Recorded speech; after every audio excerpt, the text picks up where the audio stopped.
So ஹாய்ஸ் நான் உங்களிடத்துலேருந்து அந்த பாணி. இன்னைக்கு வந்து the laws of the spirit world புத்தகத்தினுடைய 30வது பாகத்தை பார்க்க போகிறோம். ஸோ இன்றைக்கி என்ன பார்க்குறோம் அப்படின்னு சொன்னால், நம்ம இந்த உலகத்துக்கு ஏதோ ஒரு காரணத்துக்காக வந்திருப்போம். எல்லாத்துக்கும் தெரிஞ்ச ஒரு விஷயம் தான். பின்பற்றுறமோ பின்பற்றலையோ, தேடுறமோ தேடலையோ, ஆனால் ஏதோ ஒரு காரணத்துக்காக தான் இந்த இடத்துக்கு வந்திருந்திருப்போம். அது என்ன அப்படின்னு சொல்லக்கூடியதான் இன்றைக்கு உண்டான வீடியோ. இன்றைக்கு உண்டான வீடியோ பார்த்தோம் அப்படின்னு சொன்னால், ஒரு நம்மளுடைய பழைய நூட்களில் இருக்குது பார்த்தீங்களா, எல்லா ஆன்மீக நூல், மத நூல், எந்த மத நூல் வேணாலும் எடுத்துக்கங்க, எந்த ஆன்மீக நூல் வேணாலும் எடுத்துக்கங்க. அந்த நூட்களும் அதை கூறியவர்களும் என்ன சொன்னார்களோ அதே செய்தியை தான் சொல்ல போகிறாங்க. So kind of a theoretical matter தான், ஆனால் ஒரு எளிமையாகவும் நம்மளுக்கு புரிகிற மாதிரியும் சொல்லியிருக்காங்க. ஸோ அதனால் கண்டிப்பாக யூஸ்ஃபுல்லாக இருக்கும். எதுவுமே யூஸ்ஃபுல் இல்லாத ஒரு கண்டென்ட்டே கிடையாது. ஒரு ஸ்ட்ரக்சர், ஒரு ஃபார்மேட் கொடுத்துருக்காங்க. இப்படி நீங்கள் நடந்துக்கணும், இது ரொம்ப முக்கியமான ஒரு விஷயம் அப்படின்னு சொல்லிட்டு. அடுத்தது, நம்ம குரு வேணும்னு தேடிட்டு சுற்றிட்டு இருக்கோம் பார்த்தீங்களா, இந்த குரு நமக்கு எப்படி கிடைப்பார் அப்படின்னு சொல்லக்கூடிய அந்த ஒரு விஷயத்தையும் சொல்லியிருக்காங்க. எந்த மாதிரி நம்ம இருந்தோம்னா குரு நம்மகிட்ட வருவார் அப்படிங்கக்கூடிய அந்த விஷயத்தையும் சொல்லியிருக்காங்க. ஸோ இதெல்லாம் தான் இன்றைக்கி வீடியோவில் பார்க்க போகிறோம். ரைட். ஸோ முதல் கேள்வி, என்னுடைய மிஷன், அதாவது இந்த உலகத்திற்கு நான் வந்ததற்கு உண்டான காரணம் என்ன அப்படிங்கிற ஒரு கேள்வி கேட்கும்போது அவங்க சொல்கிறாங்க, ஓப்பனாக இது சொல்லிடுறாங்க, நீ ஒரே ஒரு காரணத்துக்கு மட்டும்தான் இந்த உலகத்துக்கு வரப்போகிற. என்ன? ஆன்மீக முன்னேற்றம் அடைவதற்கு. அவ்வளோதான், சாப்டர் க்ளோஸ். இதுதான் ஒரே இது. இதுக்கு என்னென்ன வழி இருக்குங்கிறது தாங்க நம்ம பார்க்க போகிறோம். எல்லா பிறப்புமே வந்து ஆன்மீக முன்னேற்றம் அடைந்து பிறப்பிறப்பு இல்லாத அந்த ஒரு சூழ்நிலைன்னு இருக்குது பார்த்தீங்களா, அந்த முக்தி மோட்சம்னு சொல்லக்கூடிய அந்த ஒரு நிலை இருக்குது பார்த்தீங்களா, அதை அடைவதற்காகத்தான் வந்து எல்லாருமே பிறப்பு அப்படிங்கிறத எடுக்க போகிறோம். ஜஸ்ட் அந்த டிஃப்ரென்ஸ் தான், யார் எவ்வளோ சீக்கிரம் போகிறேன், யார் ஏன் டிலே போகிறா, இவ்வளோ தான் டிஃப்ரென்ஸ். மற்றபடி எல்லா ஆன்மாக்களுமே வந்து அந்த ஒரு நோக்கத்திற்காகத்தான் இந்த உலகத்தில் பிறக்கிறோம் அப்படிங்கிறதுல மாற்றுக்கிறதே இல்லை. என்ன அப்படின்னு சொன்னால், ஏதோ ஒரு முடிவு பண்ணிவிட்டு அங்கேருந்து இங்கே கீழே வரும்பொழுது அங்கே ஃபுல் எனர்ஜிக்கோட, ஃபுல் பாசிட்டிவோட, நான் வந்து இதை தான் பண்ண போகிறேன், இதை தான் சாதிக்க போகிறேன், இன்ன தேவைக்காக தான், இன்ன காரணத்துக்காக தான் இந்த பூமிக்குள்ளே போகிறேன் அப்படின்னு சொல்லிட்டு ஒரு முடிவோடு இங்கே வரும்பொழுது நம்மளுடைய சப்கான்ஷியஸ்ன்னு சொல்லக்கூடிய அந்த ஆன்மா இருக்குது பார்த்தீங்கன்னா, அது நல்ல ஓப்பனாக ஃபுல் வைடடாக வந்து நல்லா அப்படி இருக்கும். ஏற்கனவே பார்த்துருக்கோம், ஒரு 2-3% என்னமோ தான் ஓப்பனாக இருக்கணும், ஆனால் அதுவே போதும் பூமியில் வாழ்கிறதுக்கு அப்படிங்கிறாங்க. அப்போ இந்த ஃபுல் பொட்டென்ஷியலோட கீழே இறங்கும்பொழுது வளர்ந்து வரக்கூடிய சூழ்நிலையில் அந்த சப்கான்ஷியஸ் பேசிட்டு தான் இருக்கும். அது சொல்லும், இது சரி, இது தப்பு, அது பண்ணு, இதை பண்ணாதன்னு எல்லாம் சொல்லிகிட்டே தான் இருக்கும். ஆனால் அந்த வளர இந்த வெளி உலகத்தினுடைய அந்த இன்ஃப்ளூயன்ஸ் நம்ம மேலே அடிக்கும் பொழுது நிறைய பேர் என்ன ஆயிடுறாங்க அப்படின்னு சொன்னால், அந்த சப்கான்ஷியஸ் சொல்கிறத நிறுத்திட்டு இந்த வெளி உலகத்தினுடைய தாக்கத்தின் பேரில் அதுக்கு பேர் போயிடுறாங்க. அப்படின்னா என்ன, இந்த ஃபிசிக்கல் மைண்ட், இப்போ இருக்கக்கூடிய அந்த கான்ஷியஸ்னு இருக்குது பார்த்தீங்களா, அதுக்கு பின்னாடி போக ஆரம்பிச்சிடுறாங்க, அந்த விழிப்பு நிலை கீழே. ஏன்னா அது வந்து ரொம்ப சுகமாக இருக்கும். இங்கே இருக்கக்கூடிய எல்லா ஆசைகளும் எல்லா தேவைகளுமே வந்து நமக்கு சுகமாக இருக்கும். மனதளவுலையும் உடல் அளவுலையும் எல்லாமே நல்லாயிருக்கும். இது என்ன ஆகும் அப்படின்னு சொன்னால், கொஞ்ச நாள் போக போக அந்த ஆழ் மனசு அப்படிங்கிறது சொல்லி பார்க்கும். நம்ம கேட்கல அப்படின்னு சொன்னால் அது பாட்டுக்கு பேசாமல் இருந்துடும். இந்த பேசாமல் ஆயிடுச்சுன்னு வச்சுக்கோங்களேன், அப்போ தான் நம்ம வந்து இங்கே ஏன் வந்தோம், எதுக்கு வந்தோம்னு சுத்தமாகவே தெரியாமல் ஒவ்வொருத்தர் வந்து தெரியாத மாதிரி இருப்பாங்க. என்ன, எதுக்கு வந்தனே எனக்கு புரியலிங்க, நான் ஒரு தெண்டத்துக்கு இந்த வாழ்க்கையை வாழ்ந்துட்டு இருக்க மாதிரி இருக்குது, என் பிறவையெல்லாம் ஒரு தேவையற்ற பிறவிங்க. இதுக்கு காரணம் என்னென்னா, அவங்க வந்து இந்த உலகத்தில் பிடிப்பில்லாத இல்லைன்னு இல்லை, அவங்களுடைய ஆழ் மனசு அவங்கக்கிட்ட பேசுறது இல்லைன்னு அர்த்தம். அவன் ஏன் வந்தால் எதுக்கு வந்தானே அவங்க மறந்துடுறாங்க. இந்த ஒரு காரணத்தினால தான் நம்மளுக்கு இந்த உலகத்து மேலே எந்த விதமான ஒரு பிடிப்பும் இல்லாத ஒரு காரணத்தில் நம்ம இருக்கோம். அப்போ இது வந்து ஒரு தவறான ஒரு நிலை தான். நீ தான் அதுக்குண்டான ஒரு சூழ்நிலை பண்ணியிருக்க. இப்போ நம்ம என்ன கை காட்டுவோம், இல்லை நான் இப்படி மாறுறதுக்கு இந்த வெளி உலகம் தான் காரணம் அப்படின்னு சொல்லிட்டு. வெளி உலகம் முழுசும் நெகட்டிவாக தான் இருக்குது, ஒன்றும் பண்ணுறதுக்கு இல்லை. இந்த பீரியட் அந்த மாதிரி பீரியட் தான். நிறைய நெகட்டிவ் சோல்ஸு, நிறைய பேட் சோல்ஸ் தான் வந்து இன்றைக்கி பார்த்தோன்னா மேல்நிலையில் போய் உட்காந்துன்னா அவங்க தான் இடத்த ராஜ்யம் பண்ணிகிட்டு இருக்காங்க.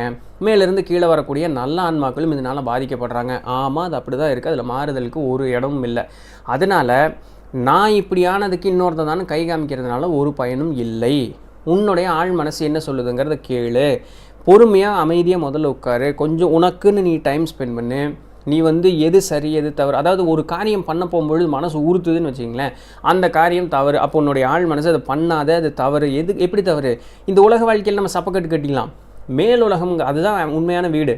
அப்போ அங்கே அதனுடைய நியதியின்படி பார்க்கும் பொழுது இது தவறு, இது பண்ணாத, பண்ணுனேன்னா உனக்கு வந்து கர்மம் வந்து தீய கர்மம் வந்து சேரும் அப்படின்னு சொல்லும் பொழுது அதை கவனித்து சரின்னு சொல்லிட்டோம்னா பிரச்சனை இல்லைங்க, தப்பிச்சிரும். சப்கான்ஷியஸ் டார்மெண்ட் ஆகாது. ஆனால் தொடர்ந்து அதை போட்டு டார்ச்சர் பண்ணும்போது, போடா நீயும் பொங்கச்சோருன்னு அது வாட்டுக்கு பேசாமல் ஆயிரும். அவங்க தான் வந்து மோசமான ஒரு வாழ்க்கையை வாழ்ந்துக்கிட்டு இருப்பாங்க. பார்க்குறக்கு வெளியே சந்தோஷமாக இருக்கிற மாதிரி இருக்கும். அவனும் ஒரு கட்டத்தில் சாவான்ல, அங்கே தான் உண்மையான ஜட்ஜ்மெண்ட் பீரியடே வந்து அவனுக்கு அங்கே தான் இருக்குது. அவன் மோசமான ஒரு இடத்துக்கு போய் சேரும். அப்போ இதெல்லாம் நடக்கக்கூடாது அப்படின்னு சொன்னால் உன்னுடைய ஆழ் மனசை நீ வந்து ஒரு அமைதியான தூக்க நிலைமை கொண்டு போய் விட்டுறாத. அது வந்து நீ பண்ணக்கூடிய தவறு தான். எல்லாத்துக்குமே வெளி உலகம் தான் காரணம்னு கை காட்டவே காட்டாத. அவரவருடைய தனிப்பட்ட முன்னேற்றத்திற்காக மட்டுமே இந்த உலகத்தில் பிறந்திருக்காங்க. ஸோ உன்னுடைய ஆழ் மனசு உங்களோட பேசல எது சரி எது தவறுன்னு எனக்கு தெரியல, நான் செய்கிறது எல்லாமே சரியாக தான் தோணுது அப்படின்னு சொன்னால் உன் ஆழ் மனசு உங்களோட பேசுகிறத நிறுத்திடுச்சு. நீ அதை போட்டு டார்ச்சர் பண்ணிட்டேன்னு அர்த்தம். அப்போ நீ கொஞ்சம் கொஞ்சமாக ஒரு மைண்டை வந்து சைலன்ஸ் பண்ணி, இதுக்கு முன்னாடி நிறைய வீடியோஸில் இதனோட ப்ரொசீஜர் பார்த்துருக்கோம். ஏன்னா ரெகுலராக பார்க்குறவங்களுக்கு அது போர் அடிக்கும். ஸோ அதனால் ஷார்ட் அது என்னன்னு சொல்லிடுறேன். அமைதியாக உட்காருங்க, அந்த தியான நிலையில் உட்காருங்க. உங்களுக்குன்னு டைம் கொஞ்சம் நேரம் ஸ்பெண்ட் பண்ணுங்கள். மேல்நிலை ஆன்மாக்கள்கிட்டையோ இறைவன்கிட்டையோ வந்து உங்களுடைய ஆழ் மனசை வந்து விழிப்படைய வைக்கிறதுக்கு உண்டான ஒரு வேண்டுதல் வைங்க. கண்டிப்பாக அந்த இன்ட்யூஷன் அப்படிங்கிறது எல்லா மனுஷங்களுக்குமே வேலை செய்யுங்க. அதை தான் ஆழ் மனசுன்னு அவங்க சொல்கிறாங்க. இது மட்டும் பண்ணுங்கள். உங்களுடைய ஸ்பிரிச்சுவல் மிஷன் நீங்கள் எதுக்கு இங்கே வந்தீங்க அப்படின்னு சொல்லி ரொம்ப எளிமையாக கண்டுபிடிச்சிடலாம். ஏதோ ஒரு விஷயத்து மேலே உங்களுக்கு ஒட்டு இருந்துகிட்டே இருக்கும். குடும்பத்து மேலேயா, காசு பணம் மேலேயா, பேர் புகழ் மேலேயா, இது எல்லாமே இந்த மாதிரி நிறைய விஷயங்கள் இந்த பூமியில் இருக்கு இல்லையா. இது எல்லாம் சாதிக்கிறதுனால தவறு கிடையாது. அதை சாதிச்சும் போட்டு நான் தான் அங்கே தான் பிரச்சனை வர்றது. அது ஒரு விஷயத்தை சாதிக்கிறதுக்காக பிறக்கிறங்கிறதுல பிரச்சனையே கிடையாது. காசு பணம் சம்பாதிக்கணுமா சம்பாதிக்கலாம். அதை சம்பாதிக்கிறதுக்காக அடுத்தவனை போட்டு அடிக்கிறது, கெடுக்கிறது, அந்த காசு இருக்குங்கிறதுக்காக மமதையில் ஆடுறது, அதுதான் வந்து ஈகோ. அதுதான் வந்து இந்த ஃபிசிக்கல் மைண்டு பண்ணக்கூடிய வேலை. அப்போ இங்கே பேர் புகழ் வேணும் அப்படிங்கிற ஒரு விருப்பத்துக்காக தான் இங்கே வந்தீங்கன்னா அதை ஈட்டிக்கலாம். அதை வச்சு பிறருக்கு நன்மை செய்யணுமே ஒழிய அதை வச்சு பிறருக்கு துன்பத்தை விளைவிக்கக்கூடாது. அங்கே தான் தவறு. அங்கே தான் வருது. எல்லாருமே சாமியாராகிறதுக்கு பிறக்கிறது கிடையாது இல்லைங்களா. எல்லாருமே சாமியாராகிறதுக்கு பிறக்கிறது இல்லை. ஸோ இந்த மாதிரி விஷயங்கள் உனக்கு பிடிச்ச மாதிரி ஒரு வாழ்க்கையை நீ வாழு. ஆனால் அந்த வாழ்க்கையை வாழும் பொழுது அதை நீ கண்டிப்பாக சாதிப்ப. அது சாதிக்கும் போது நான் தாங்கிற அகங்காரம் மட்டும் கொன்றாத அப்படின்னு. அப்போ 3 முக்கியமான விஷயத்துக்காக இங்கே வர்றோம் அப்படின்னு இன்னும் கொஞ்சம் இதாக சொல்கிறாங்க. First, to improve spiritually. நம்ம வந்து ஸ்பிரிச்சுவலாக வந்து நம்மளுடைய ஆன்மீக முன்னேற்றம் அடைவதற்கு உண்டானது. 2, ஒரு தன்னலம் இல்லாமல் பிறருக்கு உதவக்கூடிய ஒரு தன்மை. 2, 3வது, நான் முன்னேறது மட்டும் இல்லாமல் எனக்கு இருக்கக்கூடிய திறமைகளும் எனக்கு இருக்கக்கூடிய அந்த ஒரு கிஃப்ட், அதை வச்சு பிறருக்கு நன்மை செய்வதற்காக நான் இங்கே பிறக்கிறேன். இந்த 3 விஷயத்துக்காக தான் நம்ம பிறக்கிறோம். அன்ஃபார்ச்சுனேட்லி நம்மளுடைய சூழ்நிலை நம்ம போட்டு சாத்தி சுயநலவாதியாக மாற்றி விட்டுருது. அப்போது இந்த மாதிரி நூட்களோ இல்லை இந்த மாதிரி யாராவது பேசுகிறத நீ கேட்கும் பொழுது இதெல்லாம் தான் உனக்கு மாறுவதற்குண்டான ஒரு ஏதுவாக வருது. உனக்கு வந்து இந்த வலி வேதனையெல்லாம் வருது, பின்னாடி சொல்கிறேன். அப்போ இந்த வலி வேதனையெல்லாம் வர்றதுக்குண்டான காரணம் என்ன?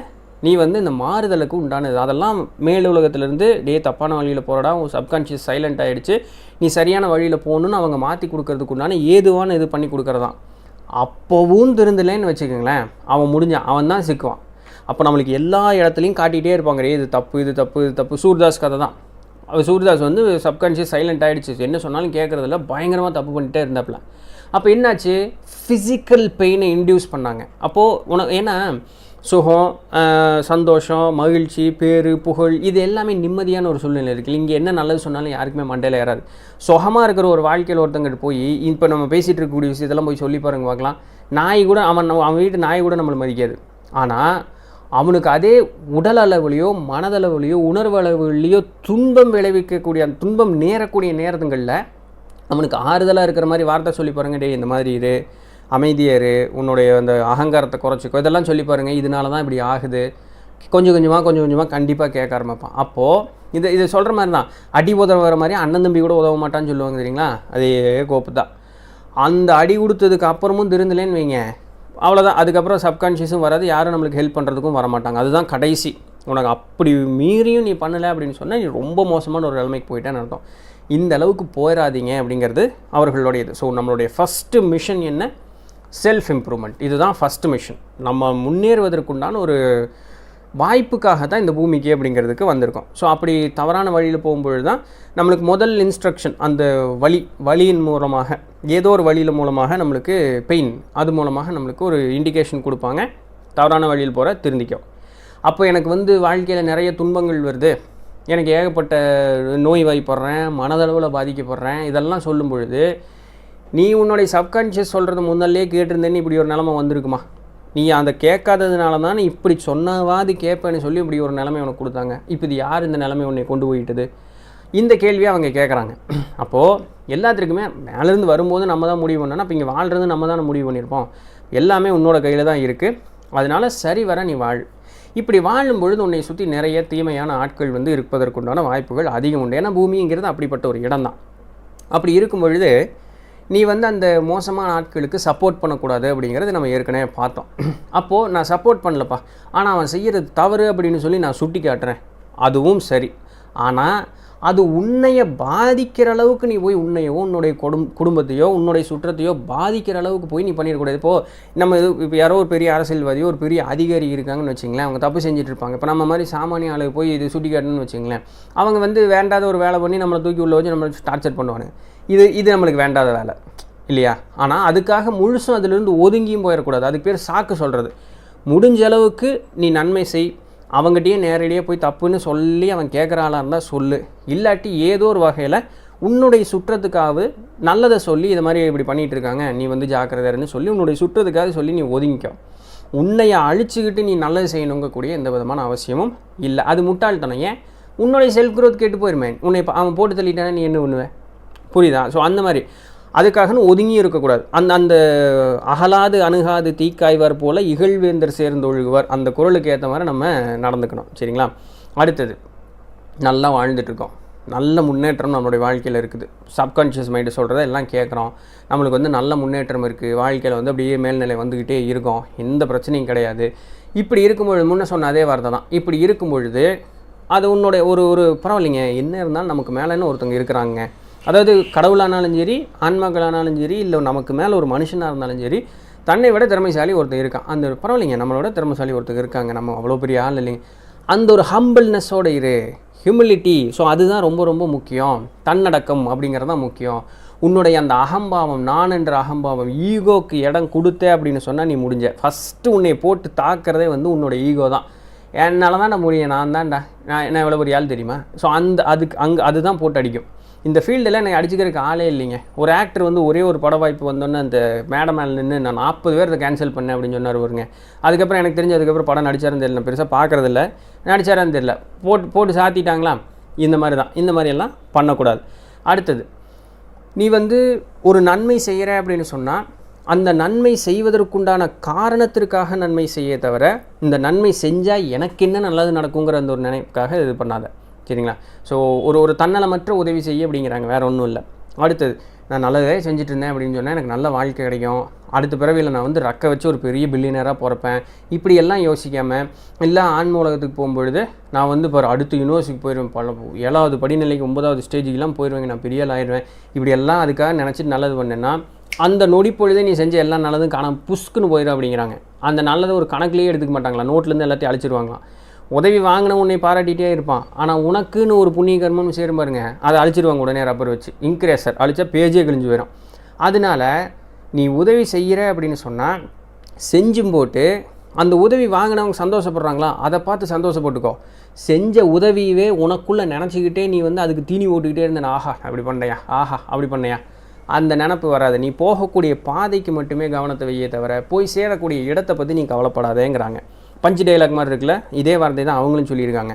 அடுத்தது, ஒரு சிலர் கேள்வி கேட்குறாங்க, நான் மாறணும்னு நினைக்கிறேங்க, என்னால் மாற முடியலைங்க அப்படின்னு ஒரு இது.